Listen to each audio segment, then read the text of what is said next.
should I link this? Should I use this link to send to people?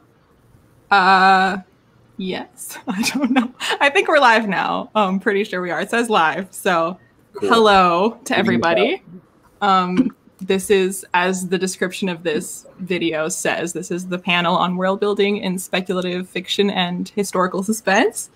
Quick intro just about the Social Distance BookFest.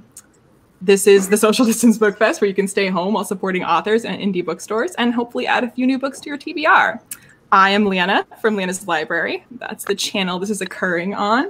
I read primarily fantasy and some sci-fi, some lit fic, some historical fiction, basically anything that doesn't take place in the here and now. So that's probably why I'm hosting this panel.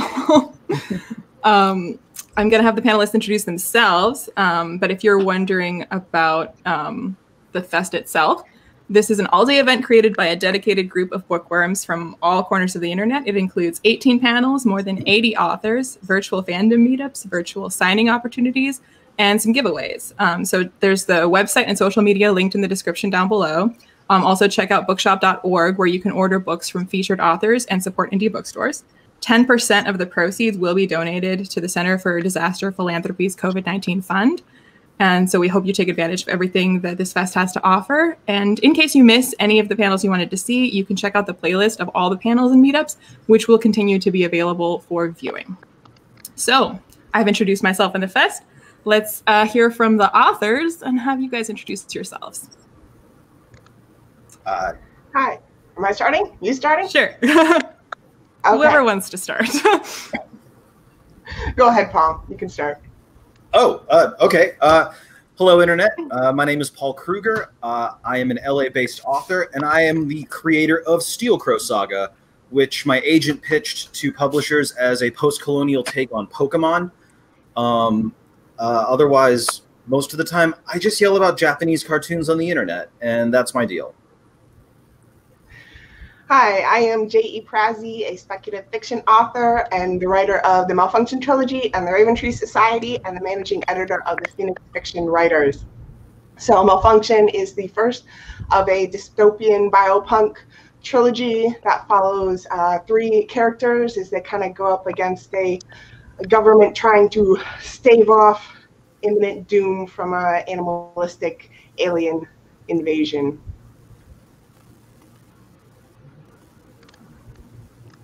Whoever wants to go next. Someone in the bottom row. Yeah. Zach, go ahead. I'll try to raise my hand before I just plunge in. My name's Zack Jordan. I wrote The Last Human. This is a giant space opera about the last human in a crowded galaxy where everybody hates the humans and we're sort of the boogeyman. And other than that, I'm just sort of a general creative. I mean, I just make stuff and try to make money doing it. This is my first book. Up until now, it's all been art, programming, music, stuff like that. Hi, my name is June, and I wrote The Silence of Bones. It's a YA historical mystery set in 1800s Korea, and it's about a 16-year-old girl named Sol who is indentured to the police bureau, and she has to assist a young inspector with the murder of a noblewoman. Hi, I'm Kate S. Villoso, and you can call me Kay. And I wrote The Wolf of Oren-Yaro, which is kind of like a sword and sorcery epic fantasy based in pre-colonial Philippines. And the story is about a queen whose husband left 5 years ago, and now she's trying to bring him back, and then things happen. Well, that's great. So everybody here is pretty much, again, writing things that don't take place in the here and now. That is kind of the unifying factor, I think.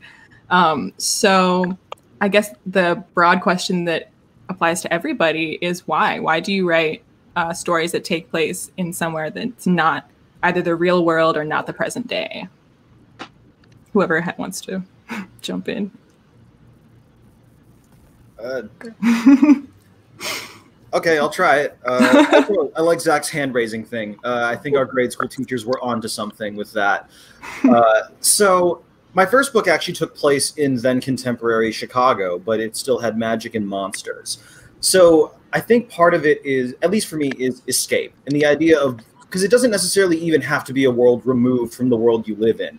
It just has to be a different layer of existence, a different understanding of existence, where there is magic and monsters, and where true love can conquer all, and where, you know, we're not in a pandemic, but if we are in a pandemic, it's like kind of in a fun way, where you get to be a hero and stuff.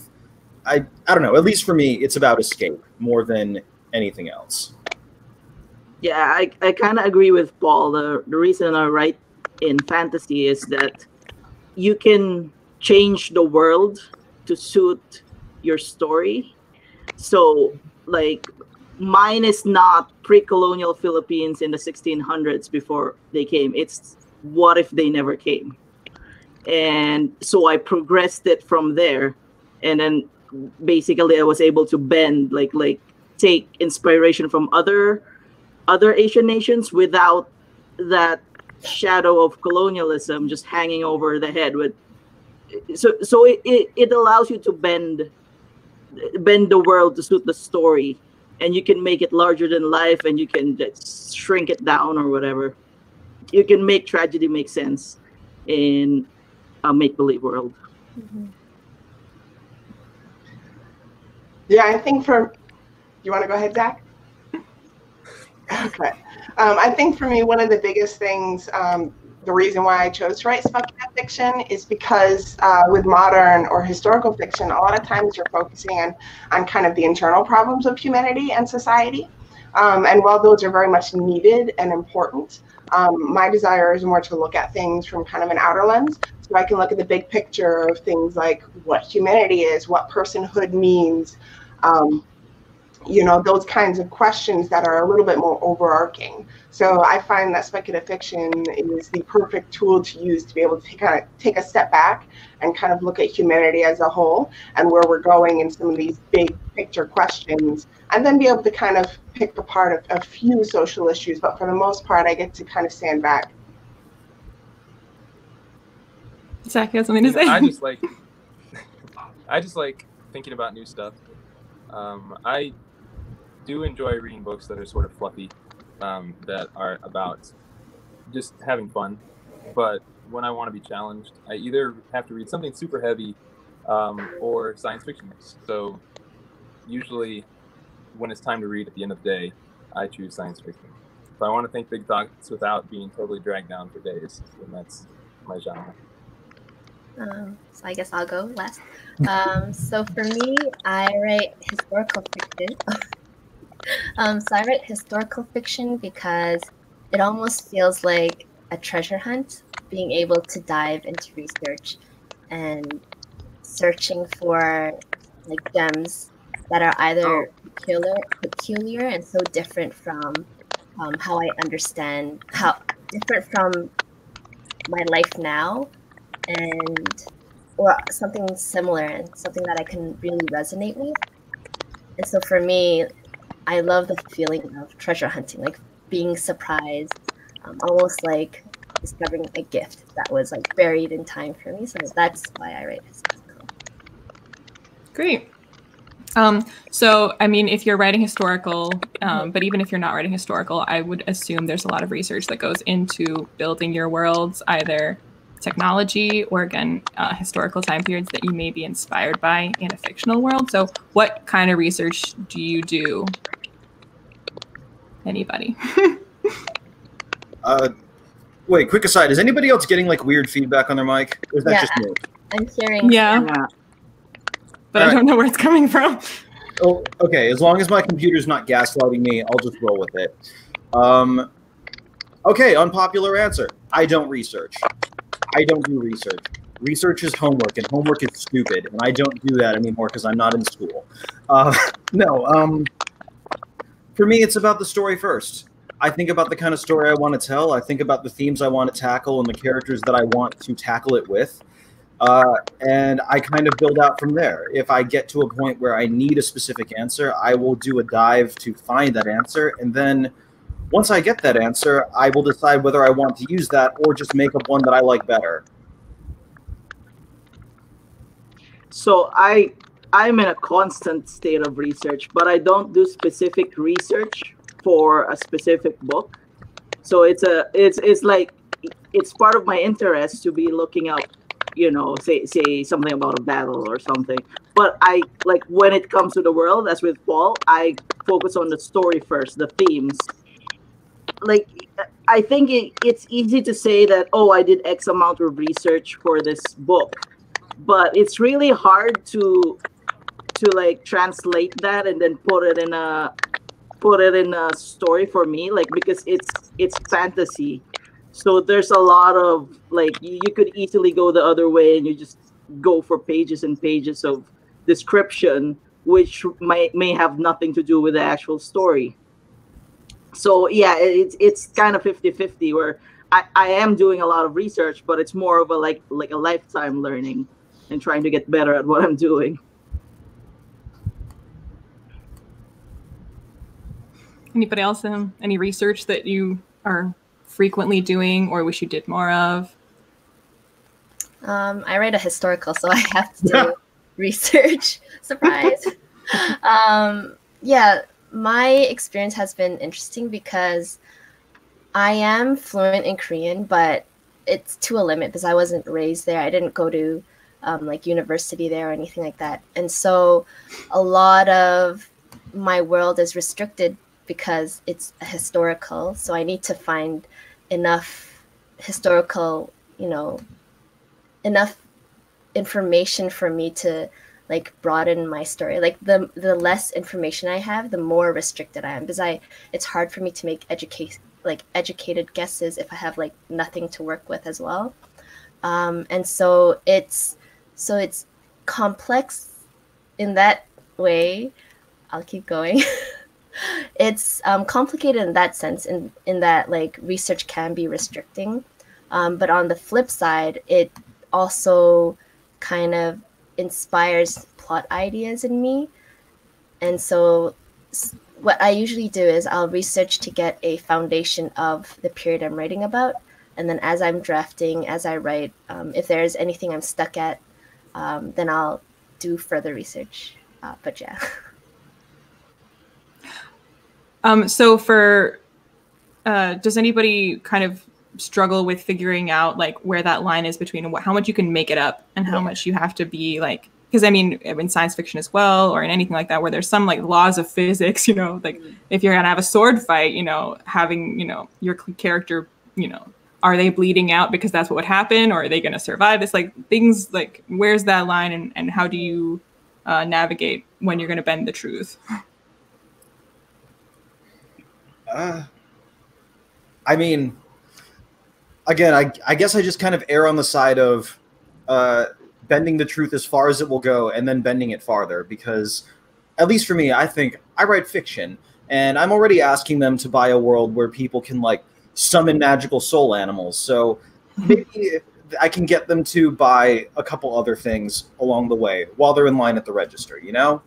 It just feels like so much of our real life is constrained by what we can and cannot do.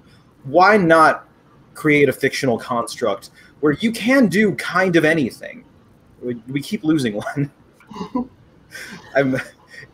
I'm worried. Is everybody okay? I hope so. Perhaps we are dealing with technical, you know, audio visual type of things. Yeah.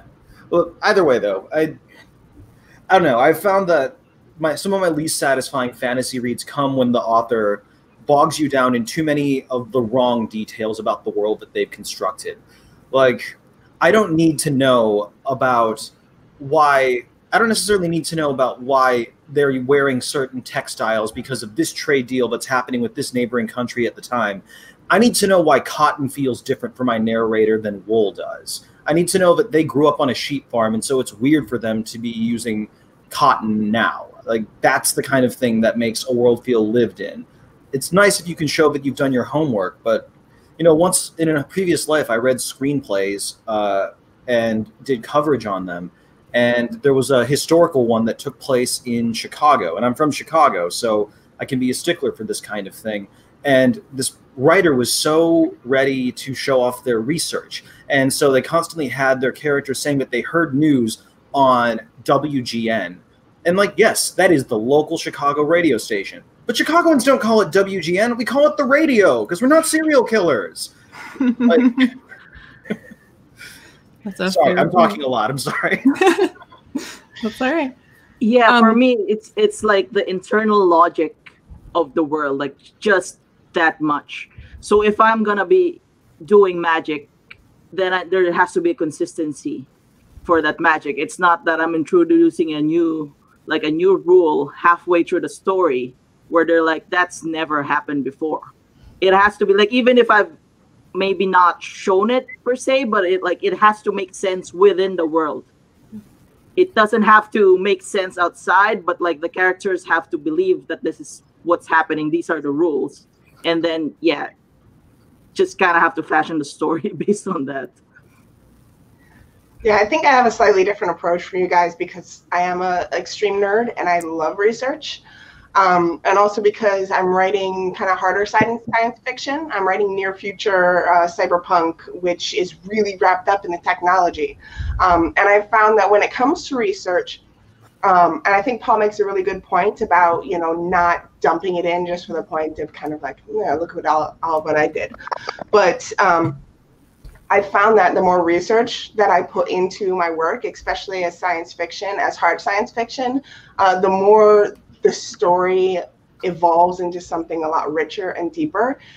So if I just approach the problem and been like, okay, I can't use real bullets on a spaceship, so let's just use blasters because those are cool, then I wouldn't have developed all this lore about weaponry and a culture that's evolved around weapons and around battle.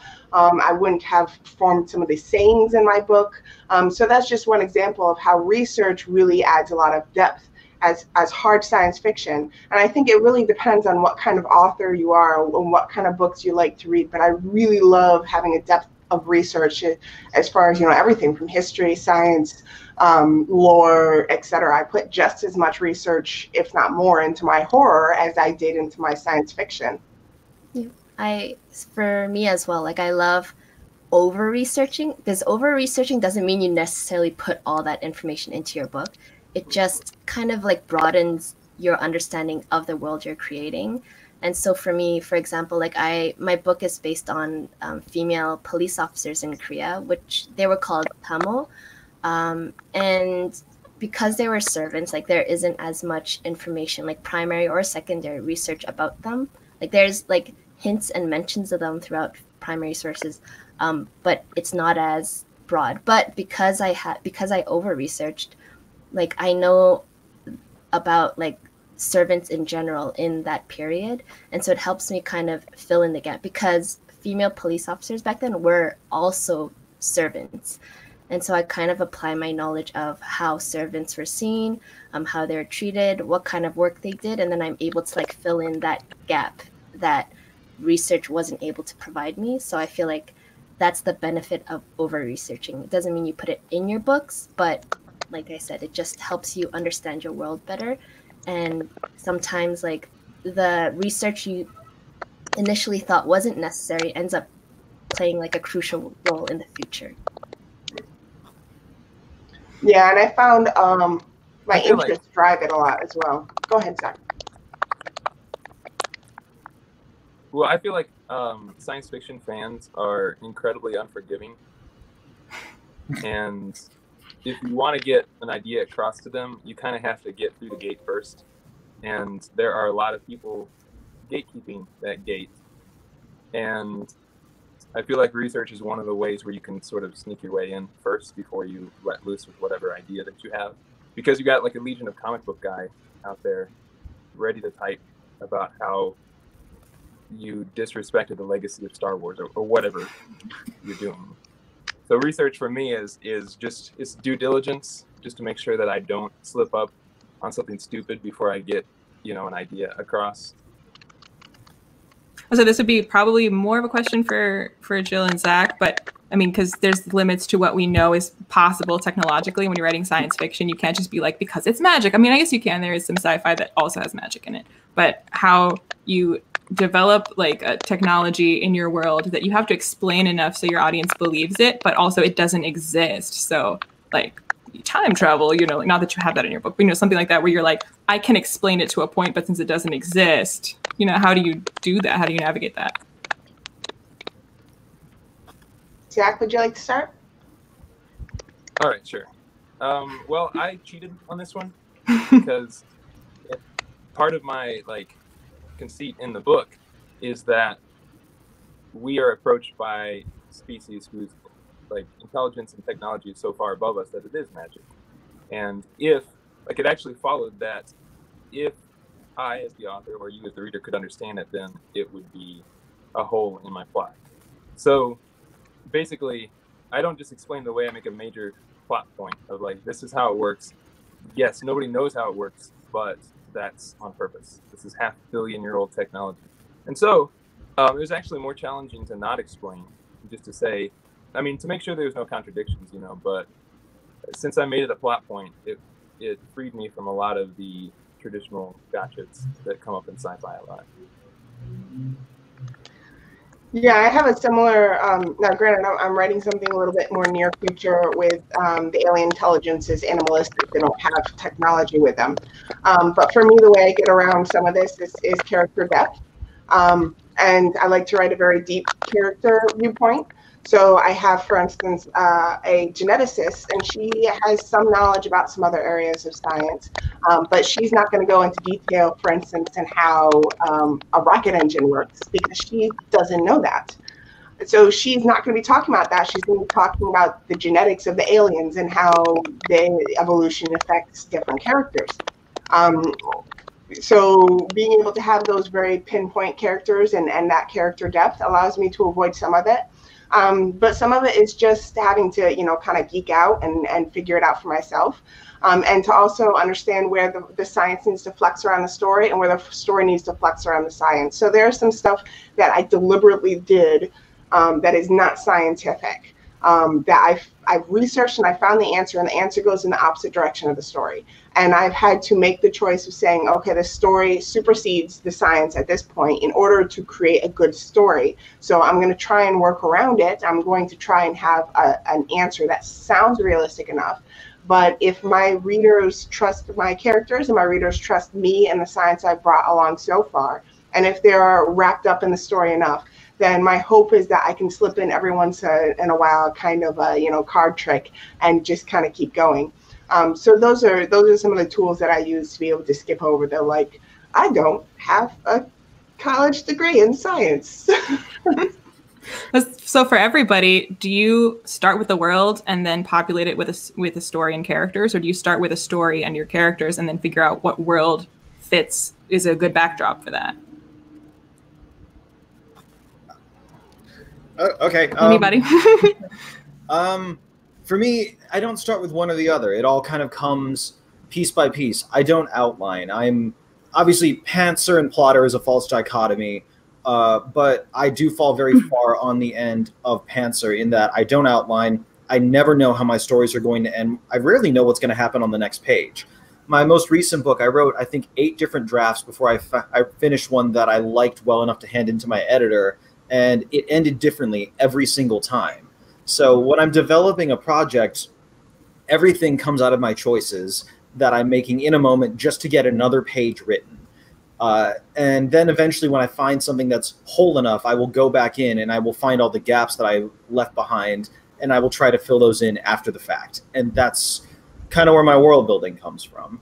I really envy the people that can sit down and lay out like a world and a situation and really think intentionally about how characters are shaped by their world and how they are a product of the societies that they come from, all ahead of time. I do all the work on the back end to make it look like I always knew what I was talking about, but every single time I write a book, I am jumping out of a plane and farting all the way down in the hopes that I'll start flying. How poetic. So anybody else? You start with story or world?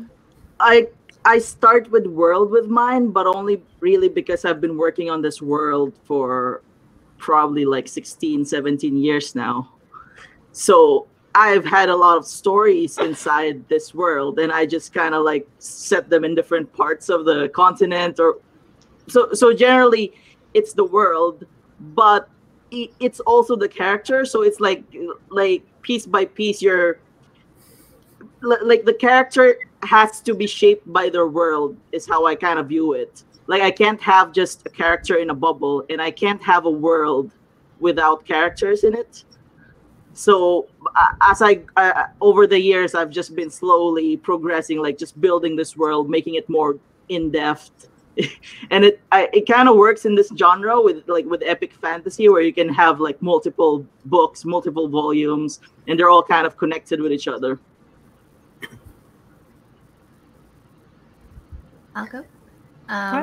For me, I start with like a mix. So I get usually like a character or like a vague theme I want to explore. And because I write historical, I need to choose the world.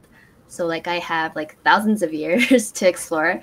And so normally it's the world I find is usually it happens by accident. Like I'll kind of like, read through different aspects of Korean history. And then if one really stands out to me, I'll see, can this character I thought of kind of fit into this world?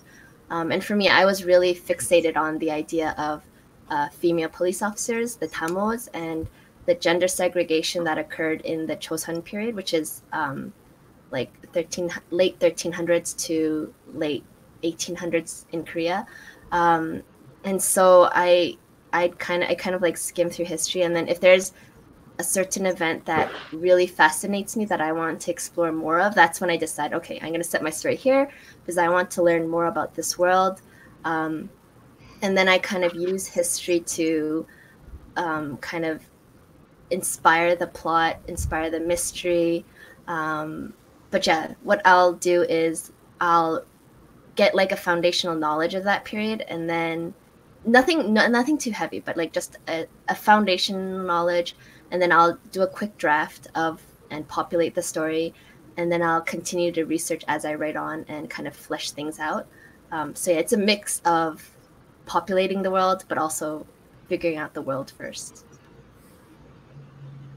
Yeah, I'd say for me, it really depends on the project, because I've had extremes on both ends. So the Raven Tree Society, which is my horror, takes place in a modern context, so I really didn't have to do a ton of world building. I focused more on lore and on that kind of context for my world building. Whereas on the other hand, I have a short story in the 2019 Phoenix Fiction Writers Anthology called Roanoke, which is man versus nature, woman versus nature story. So the context in that was almost entirely world building, and my character was kind of a generic character who was just kind of dropped in and been like, go hero yourself.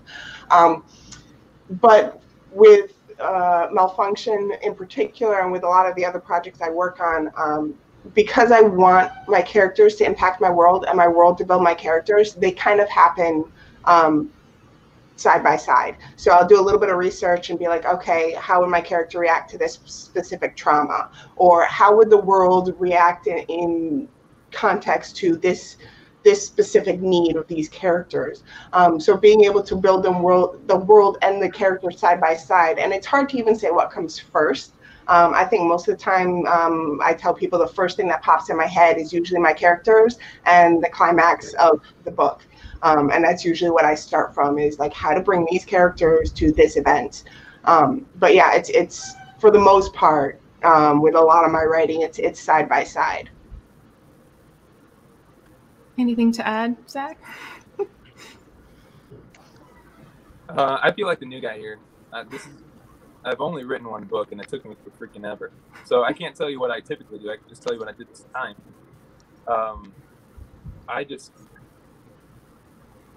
Just coming up with a world is hard work. Coming up with a character is hard work. Every day after I finished writing, I had no idea what I had worked on until the next day, So I feel like probably it all went in tandem. Most of the problems I ran into were just reading back over things. In my particular instance, I had this kid that was raised by aliens. And so I was just realizing I can't say she shrugged, because what is that? Like, where would she have learned that? you know, it's crap like that it did build my world, but I didn't realize it until I came back to build my character that I was actually having to do that.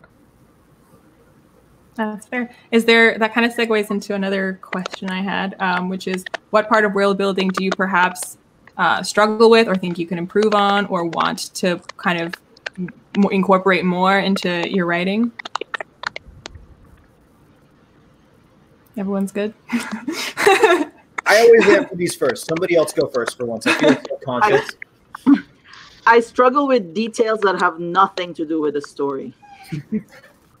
Like, if they have no reason to care, if the characters have no reason to care, but somebody wants to know, like, say, what's the economy of that particular place, but nobody's from there, and like the characters are not affected by anything, then I have a hard time trying to, like, I could come up with details, but then I'll never remember it, which is kind of how I have a rule with myself, that the only canon is what's in the books and not my notes, because I can never remember.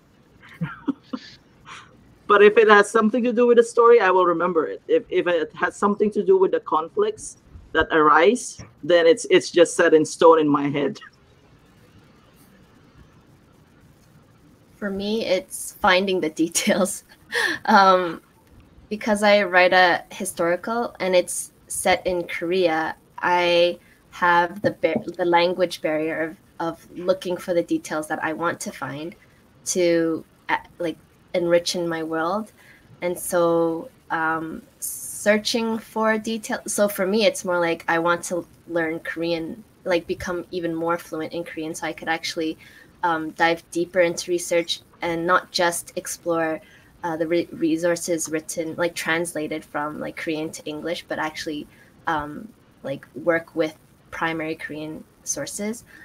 So like things like when I wrote about the police bureau, it was so hard to find the exact layout of the bureau back then. And so I had to kind of, you know, make educated guesses. But then a part of me always wonders, like, oh, if I knew Korean, like, would I have been able to like actually find how things were structured back then and so on. But yeah. Yeah, and I have to compliment you on your courage in that, because I have to say I love historical fiction, and I am terrified of writing it because it's mind-boggling the amount, and because I'm detail-oriented, it would bother me. Exactly, yeah. I wouldn't be able to get past it. You're like, did they have glass back then? Did it have hinges? I don't know. Yeah, I think, okay, so I'm gonna have slightly different answers on this for what's the hardest and what I want to include. So the hardest for me is like planetary science and space. And somehow it keeps getting into my writing, even though I'm like, no, I don't understand you, you boggle my mind, go away. And it keeps coming in. So I keep doing my research and my brain just doesn't get big enough to cover that. So I just have a lot of really intelligent people that I go to and poke them and be like, here, come save me.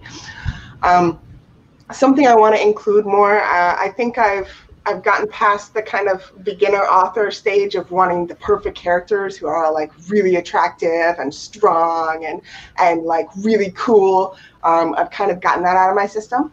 And so now I'm moving more towards, I've always been interested in like very narrow focus. So I've actually been writing more and more. I'm trying to go the opposite direction, more and more like deeper POV and, you know, one person or two people in a story, and just kind of focusing in on their thought process and stuff. But I'd really like to explore different kinds of characters. You know, I really have an itch to write like a really old, rugged, like 50-year-old dude out in space, just like at the end of you know, all of his hopes and dreams, like, okay, let's build a new life kind of deal.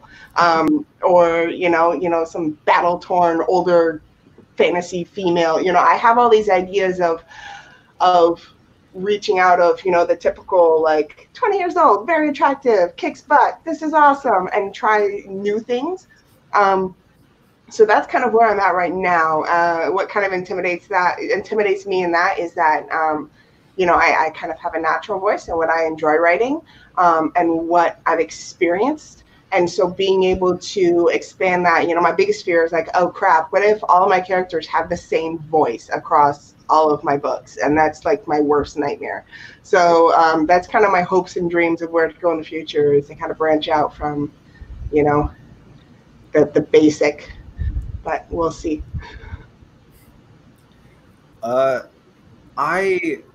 This is probably an odd answer for a non-visual medium, but actually visuals and aesthetic are an aspect of world building I'm working on incorporating more into my prose. Because if you think about the ways that design and fashion and architecture all shape the way we think and the way that we reflect our values, our morals, our climate, so many things that we just take for granted about the way our houses are constructed are all a direct function of society that's been there for centuries, and all like the different pile-ups of values and cross-culture exchange and availability of materials and all of the things that lead to you wearing, I don't know, t-shirts instead of like a cheongsam or whatever, just because of the sheer weight of history.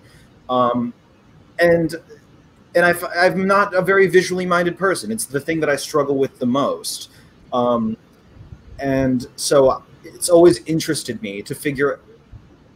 So a few years ago, I went back to my high school for the first time since I graduated. And I'd always thought of my high school as a very large place. And I went back and I was shocked to see how low the ceilings were, and how I realized that I wasn't feeling as imaginative walking through this space because I could just feel the weight of the ceiling like right here.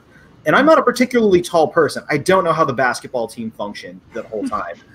But it got me thinking so much about spaces and the way we relate to spaces just by virtue of how they're constructed or how they look. You know, I have a pretty run-of-the-mill San Fernando Valley apartment with popcorn ceilings and a carpeted floor. And the net effect of all of that is that I feel like I'm permanently living in a motel from 1972. As opposed to living the dream. Yeah, living the dream. Absolutely. In one of these walls, there is probably a suitcase full of money or guns or both, maybe even drugs. Probably. Write a book about it. Oh, yes, I will. But like when I compare that to like Chicago, walking outside and seeing all this beautiful neo-Gothic architecture and these wonderful wide sidewalks that all came about because of community planning that happened in the wake of the Great Chicago Fire, and seeing how different these two places are, even though they're made of all the same raw ingredients of steel and concrete and people. And that's the kind of thing that I want to incorporate more into my world building and into the way that I shape my characters. Plus, as an aside, if you get more specific with the aesthetics of your characters, you can bait artists to give you fan art. And that is the best thing I ever did.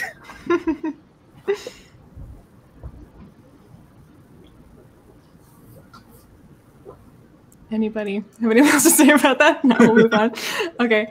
Are there any authors or books that were particularly either influential or inspirational, or that you kind of look to as being or aspirational, as like, this is an example of like, that's how you do like world building, or how you fleshed out a historical fiction novel? Zack? Yeah. I decided to write when I was in the middle of Catherine Massaro's Saga of the Skolian Empire, which is like space romance. And I've never been able to tell anybody that because nobody's ever heard of it. But as far as just like writing relationships out in a space opera, that has been my guilty inspiration. But definitely, you should see the covers. It's definitely like Fabio on a unicorn with in space. A laser. Yeah, right. It's hilarious. What's the name of it again? The Saga of the Skolian Empire. It's like 25 books by Catherine Massaro. Yeah, it's ridiculous. Got some reading to do. Just read a couple of them. She's even started rewriting her own books now. Like I guess she did indie publishing in the beginning, so she has all the rights. So she's putting them out again. Different. Nice. Anybody else's favorites? Yeah, I'm a cliche. Lord of the Rings. I read it like every single year as a teen. And so that's probably what inspired me to become an author the most. But, you know, if we want to talk about specifics, I know the Malfunction Trilogy, for instance, the more I look back at it, the more I see I was inspired by a particular series when I was younger that I loved called The Martian Diaries, or The Mars Diaries. And I'm sure no one's ever heard of it. They're these little Christian YA books, but they're hard science fiction. And in it, the main character connects through his nerves to a robot. And in my books, people control other people using their nervous system. So that was, the more I look back, and I was like, yeah, I kind of ripped that off a little bit.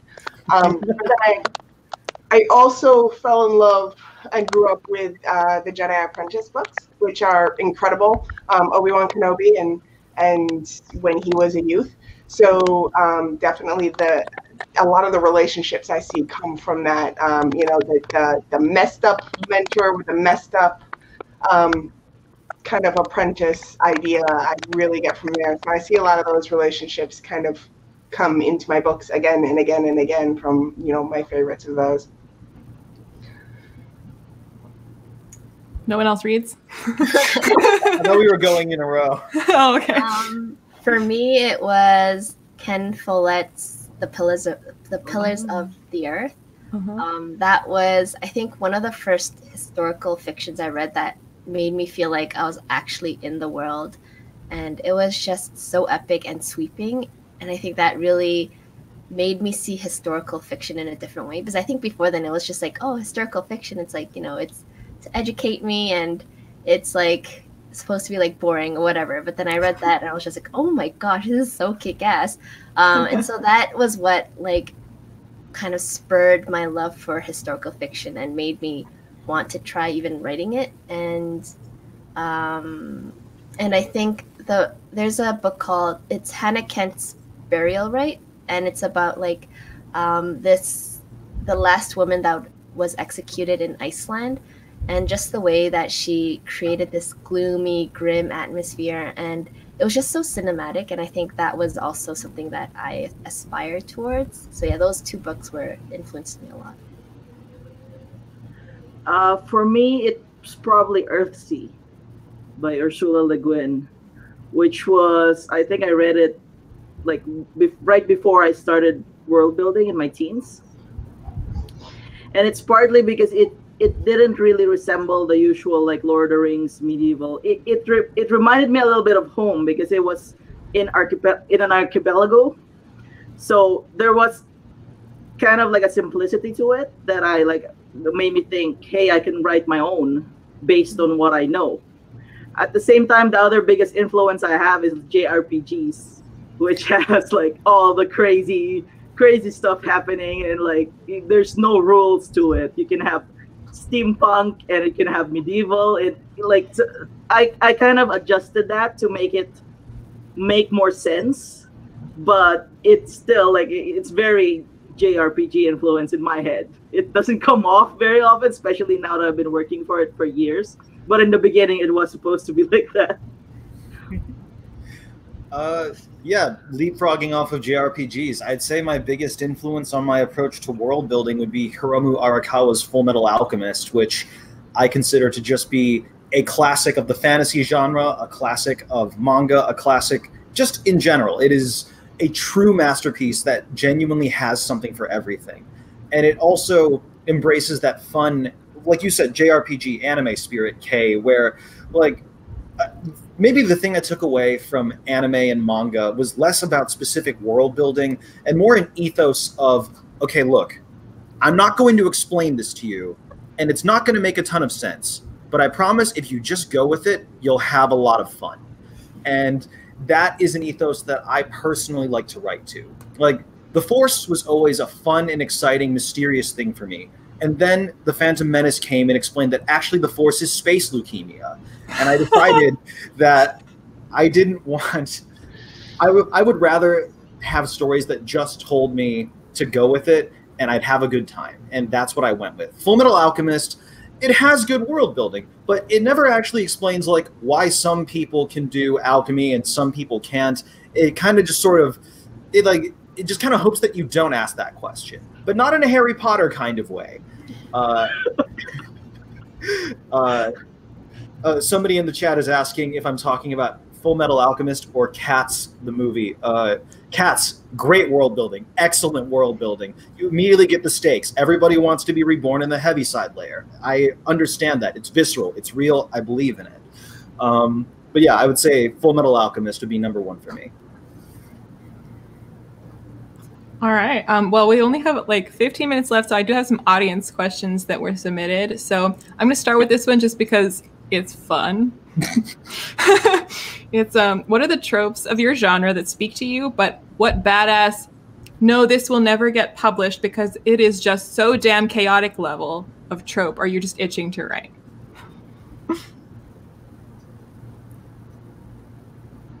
Great. Okay. Well. So what's a trope that we haven't written that we want to write? Yeah, one's so specific to like you, that's such your biz, your jam, that nobody would in their right mind would let you publish it, but you're gonna say fuck it and write it anyway. Gotta dig deep for this one. Well, we can come back to that. I can ask a more normal question. Okay, that's fun. Jill had something, right? Yeah. Okay. Okay, so you know the battle scene where like you're like that person cannot possibly be alive. They're just torn to shreds, and they're just like bulldozing their way through it. I love those, and I would write them all day. Where like you're like, no, you cannot be alive, but you're still like destroying an entire army by yourself. And no, I don't let myself do that. But all my characters do get pretty torn up. Yeah, Zach. I really want to just stop talking about technology as magic and just go into the magic thing. Like actually talking about it in magical terms. So like you summon things. You know, summoning is not a thing that ever happens in science fiction, and I feel like that would be an awesome addition if I would just like go ahead and embrace it. So there's a whole like.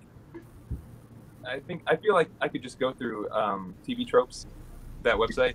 Yes. And just go through all the fantasy tropes, and my spirit just wants to put that into a science fiction book, and I've never been able to do that yet. For me, it's more like a visual trope. In my books, it's always foggy and raining, and there's always a full moon somehow. So I would like all my books to just allow rain and fog and full moons, because there were no like street lamps or anything. So I need the characters to see their way through, you know, the land. Okay, did you have something? I this question's tricky for me because I've published 2 books now, and both times that I published a book, it was because I had tried to pursue like a market. I had tried to pursue a trend, and it had blown up in my face, and I'd gotten so frustrated with the way things were that I said, screw this. I'm going to write a thing that is so ridiculously me, there's no way anybody in their right mind would publish it. And that's how I wrote Last Call at the Nightshade Lounge, and then that's how I wrote Steel Crow. Okay. Hi, everybody. This is Wrigley. Wrigley is the worst, and I love her so much. I would write something that was so personal to me that there's no way anybody would publish it. And that's how I wrote both of my books. So in terms of just what I want to do next, I really want to write a mecha book, like Gundams, Evangelion. Oh my God, Wrigley. All of that stuff. Because if you think about it, like mechs are so ridiculously impractical. Everything they can do, cars, tanks, trucks can all do better. But mechs are so fucking cool. And so I just want to write a book about mechs, and I kind of like the challenge of like, because mechs are such a visual thing, you have to create scale, and I want to know, like, can you do scale, like Pacific Rim level scale in prose? Is that possible? Is it practical? Yeah, I've been thinking about like more getting into Philippine mythology, which is just doing more research, like because there's a Bicolano epic called Ibalong, which is from my province, and I still speak that language, and I've been thinking about doing an epic fantasy based on that mythology, but like there's been my series is like the books I've been writing in in the world that I've done. I've done, like, I still have so many ideas that I haven't actually like expanded on anything else. Okay, another audience question. It was, do you prefer to write the horrible darkness of our own world or make a world better than our own? Better. Darker. Agree to disagree. Both. I go really, really dark, and then I like happy endings. Yeah, same. I go dark, and I really want to find the hope in the dark, and that's kind of like the catharsis for me. That's why, like, when I'm not in a good headspace, I tend to write more. Yeah. So, but it's never dark for the sake of it's dark, like it reflects the darkness of today's world, but I try to make it make sense. Yeah. There has to be solutions, Yes. or if it's not a solution, there has to be like something else, like a better tomorrow. Yeah. However that might look. Yeah. Yeah, like for me too, I think writing is a way for me to like cope with the darkness of this world. Like sometimes like tragedies that happen seem so arbitrary, but then when I move it into fiction, it's almost like I could add some meaning to it, or like add some hope to it, where otherwise it feels like there's almost like it's like just seems to be happening out of nowhere. So for me as well, yeah. Like what Kay said at the top of the panel about how making tragedy have meaning. Zach, did you have something to add? Which is such a good line, by the way. I know. I want to give people hope.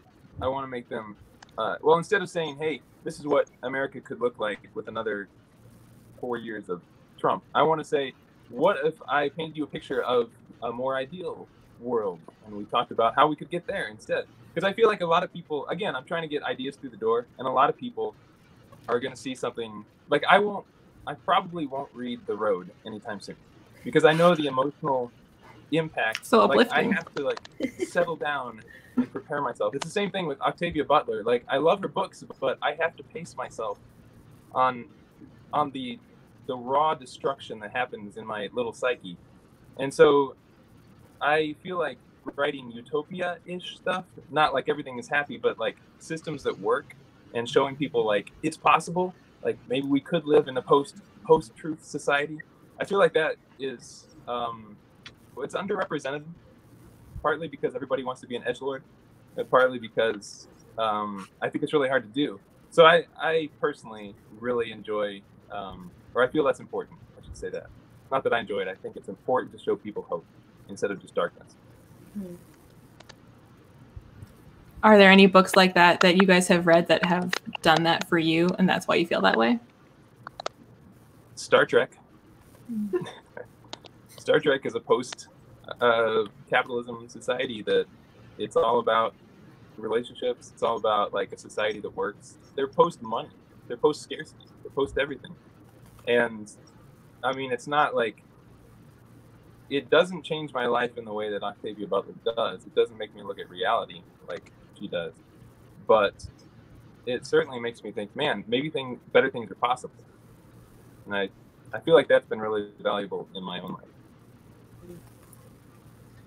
Yeah, I think for me, one of the biggest ways that I like to approach truth in my fiction is to, instead of preaching, ask. So my hope is to, instead of saying, this is what I think and you should think that too, saying, okay, here's this question. Now, what if we turn it this way? Now, what if we turn it this way? Now, what do you think, kind of deal?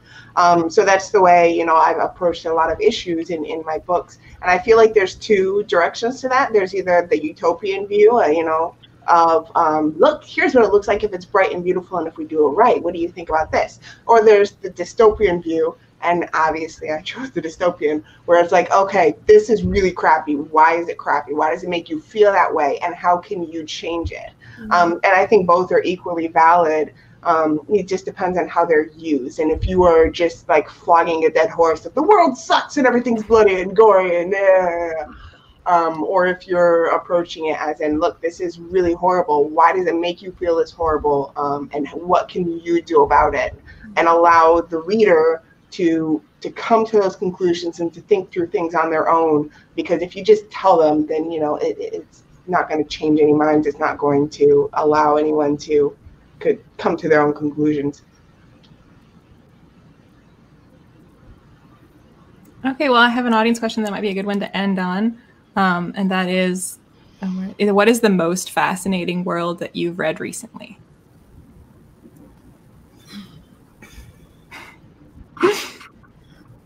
No good reading lately.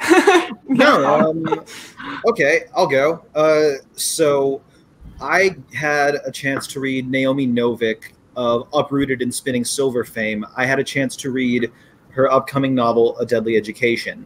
And that world is absolutely fascinating. It's like the most fucked up version of Hogwarts you could possibly imagine. Because ideal worlds, right? Yeah, read something inspirational. It is not particularly idealized, but it's really fascinating because the magic feels so much more alive and so chaotic. It's not just that stairs sometimes whimsically swivel or whatever. It's that sometimes the room that you thought was on the other side of a door isn't on the other side of a door, and instead certain death is there. And there's all these creatures living within the walls and the woodwork that are constantly trying to get at the magical juice inside of you. But as she develops the world more and more, it becomes clear that she's not just doing this for chaos's sake. Honestly, I would say that A Deadly Education is perhaps the truest sequel to the Japanese novel / movie Battle Royale that I've ever read. People love to cite Hunger Games as in conversation with it, but I really feel like A Deadly Education is so much more along those same lines because it tackles the idea that from childhood we are putting people in competition with each other and creating this world where the only way they can survive is by selling each other out and slitting their best friends' throats. And she uses the magic so well to underscore that point and to make that thesis come so organically from the characters and from the world that she's built, instead of just stopping the story dead for 50 pages so John Galt can deliver an ultimatum about his worldview. And it was really elegant construction. Y'all are in for a treat when that one comes out. All right. Can anyone beat that? Nope. No. My critique partner is a brilliant author, and she just wrote a cyberpunk kind of reimagining of Sherlock Holmes. And so it takes place in this entire planet of the most amazing cyberpunk city with all this depth of culture. And she, like we both grew up overseas. So I really connect to her writing that way, and that she's, a third culture kid. She's able to kind of step outside of culture and be like, hey, this and this and this and this. So it's just brilliant world building. It's really fascinating, and because it's cyberpunk, it just gets me super excited. So I was able to read that. It's coming out soon, and I'm just in love with it. All the Birds in the Sky by Charlie Jane Anders. Yes. Probably my favorite read of the last year. And if you're picking up a theme here, it was definitely it was literally the magic and technology thing. It's like two friends from school one was basically a Lex Luthor, and the other was a witch. So it was I don't know. Actually, every time, so on Goodreads, every time I get a 1-star review, I go read her 1-star reviews to make me realize that it's possible to give brilliant books terrible reviews if you're a moron. So I think really The Wolf on Wall Street got a 1-star review because it didn't have wolves in it. So you really can't go by that. For me, it was the Alice Network. It felt like for those who like BBC period dramas, it felt like you're watching a BBC period drama. And I loved how visual the book was, almost you can see the characters' emotions through their expressions, even though it's just in prose. You feel like you're watching a movie, even though you're reading. And so that was great world building there, because I could just imagine everything so well. I have no answers because I haven't been reading lately. Understandable. Totally understandable. Okay, well, I think we're right. It's 12:59. So thank you so much, guys, for taking the time. I had a great time talking to you. I hope you all had a great time. There are tons of great panels the rest of the day too. So everybody please check those out, and the links in the description for everything related to book buying and other panels and everything. So thank you so much. Thank you, everybody at home. Thank you.